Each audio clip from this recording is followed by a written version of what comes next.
The night was heavy with the smell of fried food, spilled beer, and the low hum of a jukebox in the corner. Neon lights flickered against the windows of Rusty's Roadhouse, a biker-friendly dive bar just outside a quiet town. It wasn't the kind of place most people came to for polite conversation, but for the regulars, it was home. At the counter, 24-year-old waitress Leela moved briskly between tables, balancing trays of burgers and beer mugs with a practiced grace. She had a tired smile, the kind that hinted at long shifts and a life heavier than most knew. Her coworkers adored her for her kindness, and the locals knew her as the girl who always remembered your order. That night, though, a storm was brewing, not outside, but inside the bar itself. The front door slammed open with a crash of boots against wood.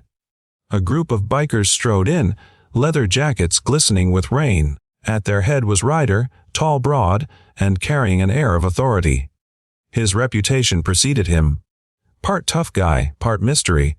Some said he had a violent streak, others swore he was a man of honor. No one really knew. The bar fell into a hush as they entered. Eyes turned, whispers spread, and the jukebox seemed suddenly too loud. Leela steadied herself, pasted on her smile, and approached with her notepad. "What can I get you tonight, gentlemen?" she asked, her voice polite but firm. Ryder studied her for a long second, his piercing eyes narrowing as though he saw something no one else did. Finally, he smirked. "Beer, pitcher, and keep it coming." She nodded and hurried off. The other bikers laughed, loud and rowdy, filling the air with their presence. Hours slipped by, and the bar grew fuller. Leela worked tirelessly, but Ryder's gaze followed her every move. It wasn't lustful, nor hostile, something deeper, unsettled, as if he was piecing together a puzzle only he could see. Then it happened. As Leela leaned across the table to deliver another tray, one of the bikers made a crude remark and tugged at her sleeve. She jerked back, but in the scuffle, Ryder's hand shot out, grabbing her shirt. With one sharp pull, fabric tore, and the sound of ripping cotton silenced the entire bar. Gasps echoed, chairs scraped back. All eyes locked on the scene, but Ryder wasn't smirking.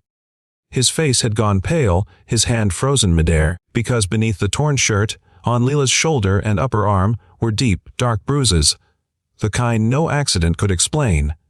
Some were old and yellowing, others fresh and raw. The bar was dead quiet, the kind of silence that carried its own weight. Leela's face flushed with horror. She clutched her shirt, tears brimming, ready to run. But Ryder stood like stone, his jaw tight, his fists trembling, not with anger at her, but at the truth staring back at him. The rowdy biker who had teased her muttered, "Guess someone's already been rough with you." He chuckled, but the laugh died in his throat when Ryder spun on him with a look that could kill. "Shut your mouth," Ryder growled, his voice low, dangerous. The air shifted. Nobody moved. Leela bolted toward the back, disappearing into the kitchen, and Ryder followed, ignoring the confused stares and muttered curses of his crew. In the cramped kitchen, Leela leaned against the counter, pulling her shirt back together, her breathing shaky. Ryder entered slowly, his boots heavy on the tile. "Who did that to you?" he asked, his voice softer now, stripped of bravado. "None of your business," she snapped, wiping her tears quickly. "You've humiliated me enough." "I didn't mean to." He stopped himself. Words felt useless. His eyes searched hers, and for the first time, she saw not a biker, not a stranger, but a man who recognized pain because he had known it himself. After a long silence, Leela whispered, "It's my stepdad, been like this since Mom passed. He says no one would believe me anyway." Ryder's chest tightened. He thought back to his own childhood, to the fists he endured from a father who wore a badge by day and a belt by night. He knew exactly what it was like to feel trapped, unheard, invisible. "People would believe you," Ryder said firmly. She shook her head, eyes wide with fear. "No. If he finds out I told anyone, it'll get worse. He'll come here. He'll ruin me." Ryder didn't argue. He just nodded, a storm brewing behind his calm expression. Then he turned, walked back out into the bar, and slammed his fist against the counter so hard the glasses rattled. "Listen up," he barked, his voice commanding every ear. "From now on, anyone lays a finger on that girl, they answer to me." The room stayed silent. No one dared challenge him. Even his crew knew better than to push Ryder when he was dead serious. Word spread fast. In the weeks that followed, something shifted inside Rusty's Roadhouse. Leela noticed it first. Regulars who once ignored her now tipped generously. Strangers defended her from rude comments before she even had to respond. And every night, without fail, Ryder and his crew showed up, not to cause trouble, but to keep watch. At first, Leela resented the attention. She didn't want pity or protection. But gradually, she saw it for what it was: solidarity, humanity. A rough around, the Edges biker gang had become her unexpected guardians. Still, her bruises didn't fade overnight, nor did her fear. The emotional weight lingered. But Ryder never pried, never forced her to talk. He just made sure she knew she wasn't alone anymore. Then came the night everything changed. Her stepfather stormed into the bar, red-faced and reeking of whiskey. "Where's Leela?" he demanded, his voice booming. The bar froze. All eyes turned to Ryder. "She's working," Ryder said calmly, rising to his feet. "And you're leaving."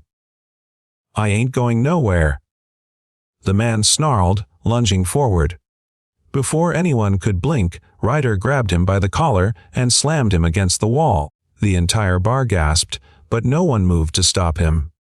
"You lay one more hand on her, and you'll wish you hadn't," Ryder growled, inches from the man's face.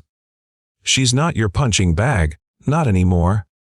The stepfather struggled, spat curses, but when he looked around and saw the eyes of every biker, every local, every stranger united against him, his bravado crumbled. He shoved Ryder off and stumbled out into the night, his threats fading into the sound of rain. Leela stood in the corner, trembling, not from fear this time, but from the realization that for the first time in years, someone had stood up for her. Not just someone, a whole community. Tears streamed down her face, but her smile broke through, fragile yet radiant. That night, the bar wasn't just a bar. It was a place of redemption, of humanity, of unexpected family. And as Ryder sat back down, brushing off the dust from his jacket, he caught her gaze. No words were needed. She knew. He knew. Sometimes, kindness shows up in the most unlikely places, like a biker's fierce protection or a bar full of strangers who suddenly choose to care